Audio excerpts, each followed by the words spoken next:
There's food in the bag for everyone that was graciously donated by Toyota Hackensack. So I really appreciate that. Several of the films dealt with sibling issues. So we have Grace, who is a sibling of someone on the autism spectrum, to provide her perspective on that. Should we just say a couple of words and then we'll open it up to the filmmakers and person. Hi, my name is Grace Scotto. I'm 12 years old and my brother is 15 and he's autistic. And one thing people think that when a child is autistic, that child has trouble and hands and they don't really look at their siblings. So I have boys, so I just want to share.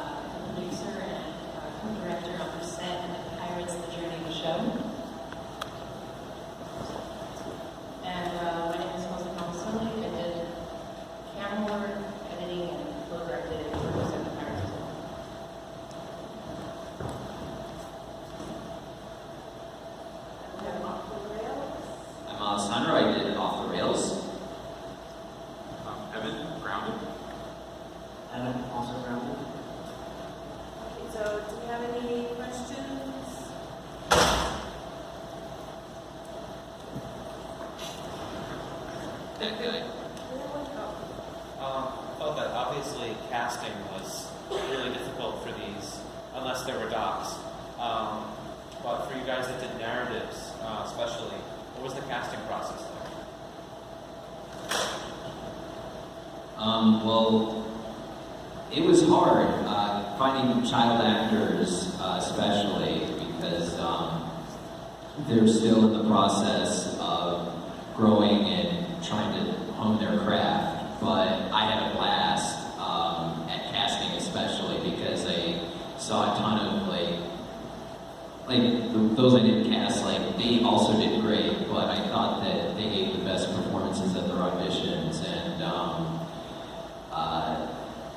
it's funny because the lead actor, Elias, who played Henry in Off the Rails, he actually is on the spectrum, so he was able to. Thank you. So how that happened was I cast the girl first, and I had struggled a bit finding a good boy character, and she went to the Stella Adler School for Child Acting, and she posted the casting call there, and I got a ton of submissions from those who fit the age, and they were all great. And Elias came in and read, and I could tell he was on the spectrum, and I wanted to get his honest opinion. So what made you decide to go into acting?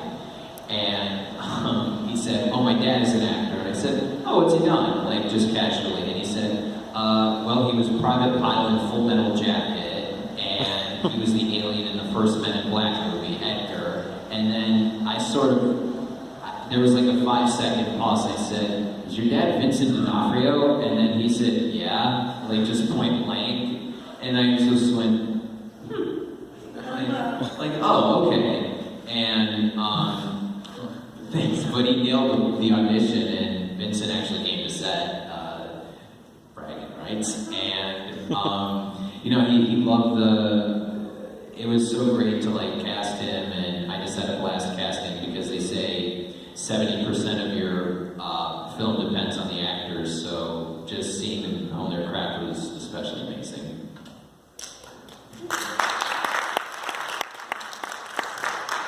Yeah, I think for Grounded, it was a lot of it, this huge writing process where we knew we were tackling a sensitive subject, so we put a lot of effort into the writing, and we had many consultants on it, some on the spectrum, some school psychologists, occupational therapists, and so I was the lead writer on it, and at the end of the writing process, we realized there was all of these very very subtle things we needed to get across in the acting, and it was unclear how we were going to do that to someone else that was going to be new on the project. So we tried to keep it in-house, so I decided to do it myself with an acting background, and we decided that I was already in a position of receiving all that information, and then we'd be able to get it across that way. So we tried to keep it in-house with somebody that had been, from the beginning, learning all of these things and going through the process from the very start.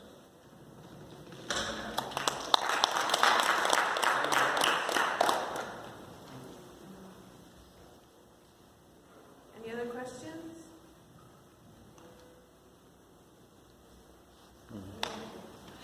Is it possible to sue the Seven of Pirates, like to have a film of the actual show? We do have a filming of the actual show, the one, yes, we do a filming of the one in Hawaii and in Virginia. Yes, we do.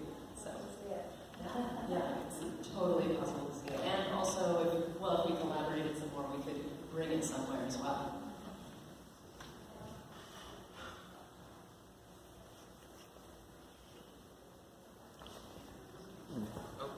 I was actually extremely impressed with both of your movies, and there were so many things that I saw in the characters that were so realistic.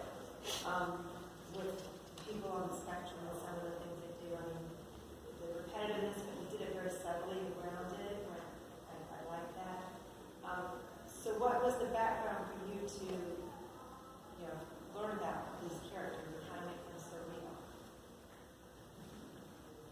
And it's really for both of these movies. I was impressed with both. I'm actually on the spectrum. I have PDD-NOS, that means pervasive developmental disorder, not otherwise specified, for those who don't know. And so it's like, it's somewhere on there, but doctors don't know exactly where, but they just assigned it anyway. And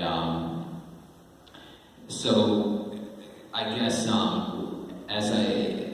this is my senior thesis project for Hofstra, and everybody came up with these, like, my class, there was like these big epic ideas, and I wanted to go for something like slightly smaller, but my professor said, actually yours is pretty big in scope, and just in a different way. I didn't realize it, but so I wrote Henry.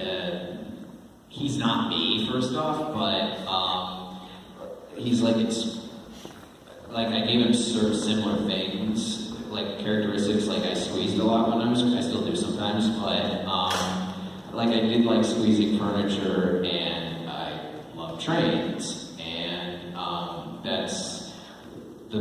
that's one of my favorite things about being on Long Island, was I could take the LIRR to and fro anywhere I wanted to go, and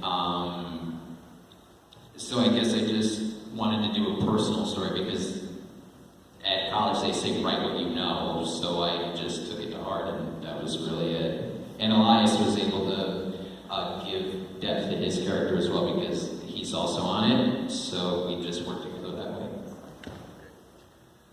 Yeah, so we started with a very large character study, because we knew, everybody has idiosyncrasies, but we wanted to identify certain ones. And Scotty, and Adam, the director of photography, my brother Josh, the co-director, and producer and actress Kelsey Lake in the back, we all wanted to make sure that every idiosyncrasy that Scotty had came from a place of explanation, where there's something to it. So we wanted to stay as far away from imitation as possible.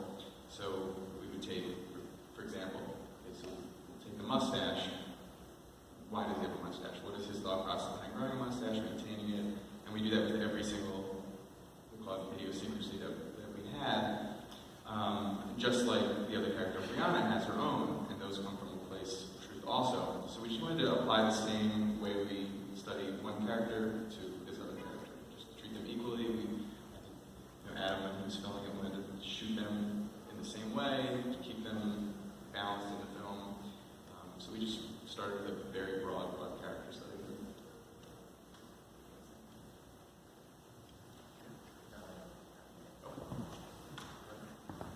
I actually have a question for Grace. I'm just wondering, did any of the relationships between the siblings in the films remind you of your relationship relationship with your brother, or were they different? Were they similar? What did you do? Yeah, actually with grounded because I feel like that might happen to me because one day I might go to college, but I'm always gonna have to take care of my brother again. So I actually have to keep that one, I think. So, Any other questions from the audience? For anybody? Oh, yeah, one here. For everyone, how long did it take you from conception to delivery of the project, and what was the toughest part? This was a research project for me, so starting from the research to final production, it took 3 years. And it was almost an entire year of research alone, because we really wanted to do it justice. And then filming, actual filming. Well, I guess, yeah, filming, well, basically the hardest part for our doc was, yes, we were producing and directing a film, but we were also producing and directing a theater piece. So we were meshing 2 art forms together, which was a lot of both of us, and I think that was the hardest part. To answer your question, what was the hardest part? So just meshing these 2 art forms was a really big challenge, but also it was worth it at the end, seeing the kids and their reactions throughout the theater piece. And we didn't know where it was going to go. It was totally unexpected. We were so pleased with the results and just honored to be able to spend the time with the students.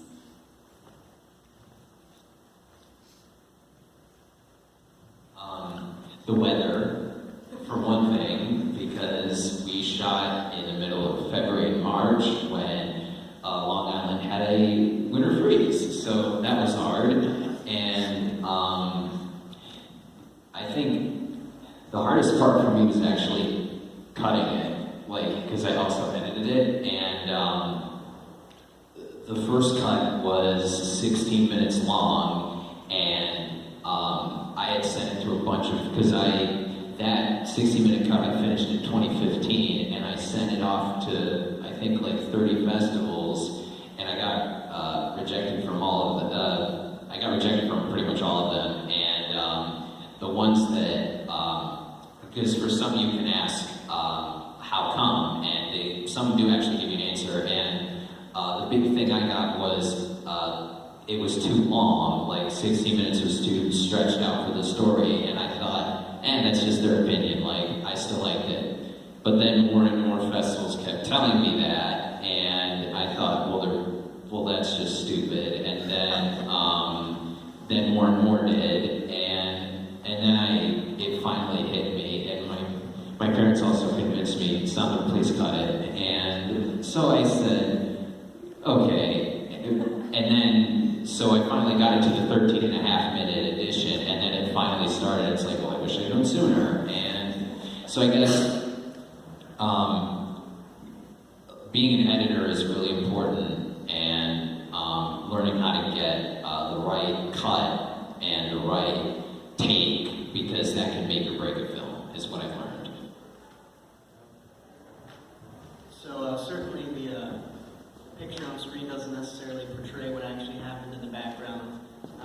We shot ours about 3 days in rural Maryland with several interesting hang-ups actually involving Evans Hospital visit after a very interesting incident with some bees, and we actually shot it all on location in the woods. It wasn't maintained trails or anything. There were some spider bites and some other things.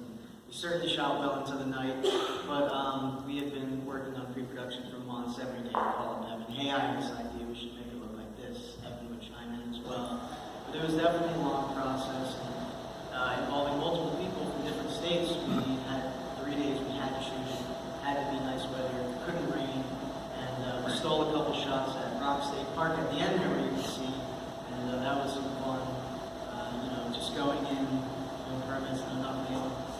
That's some real indie filmmaking there. I would say 3.5 days. The other hard part was, you actually reminded me, shooting on the train with Francesca, because that was actually an LAR train, and we had to do that completely guerrilla style, and I looked up permits, and apparently it's $5,000 to actually shoot at a station, and I said, well, I can't afford that. So, so I told my DP, Evan, okay, we're just going to do this secretly, and then another funny conversation was I actually talked to Francesca's mom, and I said, so yeah, I kind of don't have a permit to shoot on the train, and she said, I figured they cost a lot, and so I said, so can we do the guerrilla style? And she said, well, I assume that's what you're going to do anyway, so, but that was actually that was really fun, because like, the Safdie brothers, I don't know if you know them, like, they did the Good Time movie with Robert Pattinson. Okay. Yeah, even with a big name actor, they completely shot throughout Queens with very limited skeleton crew to get all of those locations. It's exciting. Yeah, it's fun. Real filmmaking is fun, but be careful. Any other questions? Yes. Do you have any success stories regarding making awareness, increasing awareness on this autism subject? Can you repeat the question? Do you have any success stories to tell us about filming? About your film and raising awareness on the subject? This is Grounded's pretty fresh right now. So this is our first. Actually, this is our second screening. You can see what Gilbert, but this is our first screening at a awareness event. So we're extremely excited to be here. So this is our success right now. But we're living it. That's a good start. My question was the most successful way. Well, I think so. Like, it's been, that's my dad, by the way. Well, as I said before, now that I recut it and it's getting more festival awareness, I'd say that now it's definitely starting. And, if anybody wants an online link for it, I have it on Vimeo, so I'd love to send it. I'm a special education teacher in a public school in Ridge, and I will be sharing all of this information, so I'm hoping that participation will definitely increase.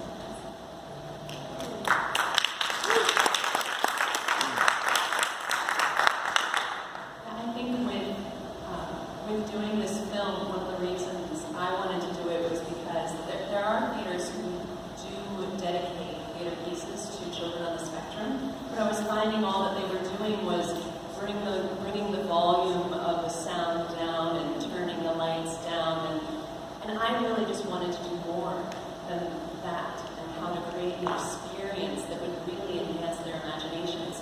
So after showing our theater piece, other theater practitioners came up to me and said, what else can I do to incorporate more of these strategies into our theater productions? So I think that for me was the greatest success.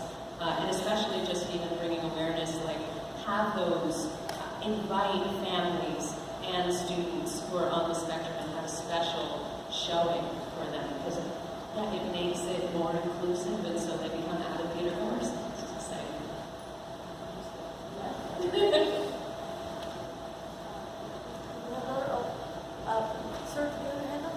Yeah, I was curious for Grounded in terms of your music selection, just like your thought process, because I know a lot of the other films that had like original music, things like that. That's just your thought process in terms of just putting some wholesome Chopin in there, just how it fit with your theme you're going for. So a few things about our music selection. First, we, as an indie budget and indie film, we're obviously very limited. So we had the song at the end before the Chopin. No, so after Chopin, we had like a poppy song. So that was an original band that we're associated with, and one of the singers was very connected to the story. Her brother is on the spectrum, so she's really involved. And then for the classical music selection, we did all open source stuff. There's a lot of resources online for that. And we were trying to, for the classical music, there's a lot of like repetitive verses and very calming and simple sections that we wanted to kind of tap into to not draw away from the story, but just to complement what we were seeing in the characters and the relationships. We all, at least the filmmakers,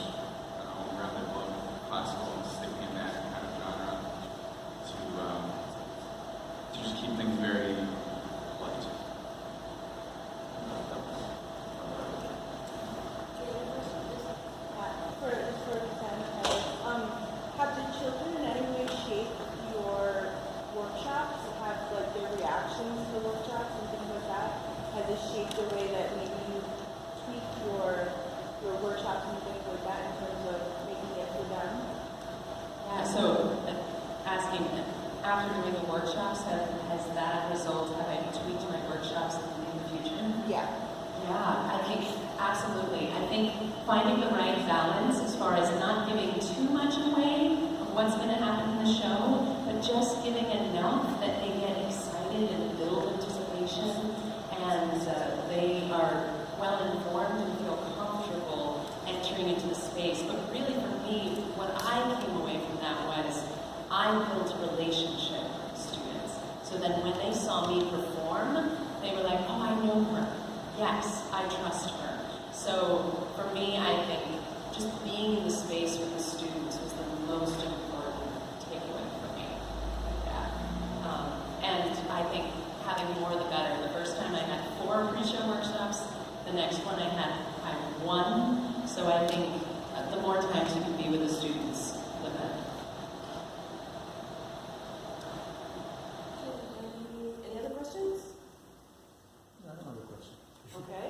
How did you guys raise the funds to do? So, man. I know you. For everyone? Oh,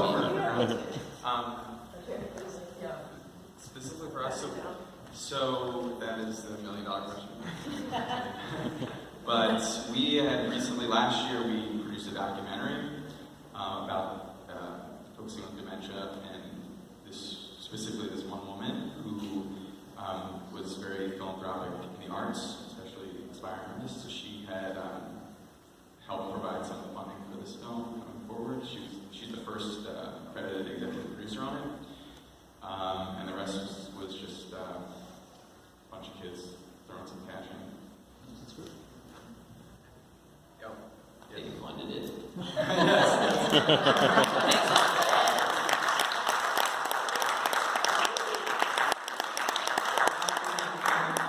As well, we definitely pulled every resource available. I mean, the location was a friend who had given us their property even when we were up at 3 a.m. in their backyard, and working on that, including a Griffin Electric company we had formed a bit of a relationship with, who actually hooked us up on a couple things, locally, but definitely using every resource available. I mean, we pulled from everything: old friends, new friends, anything we could, because we really didn't shoot on a shoestring budget at the end of the day.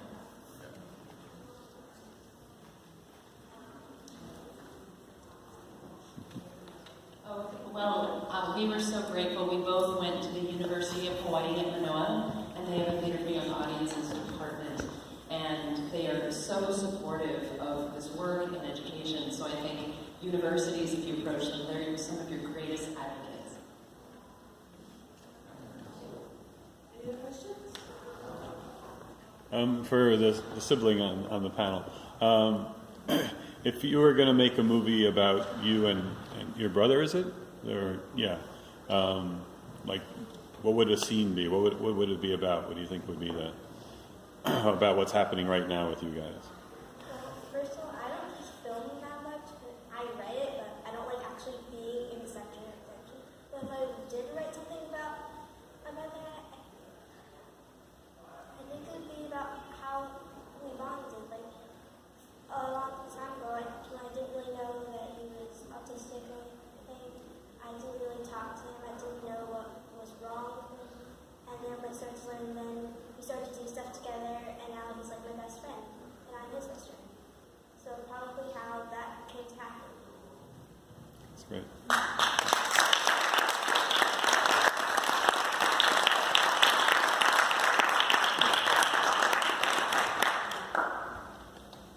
Okay, wow. Anything else? Feel free first on, I think there's one left, maybe not much else. Good job, everyone.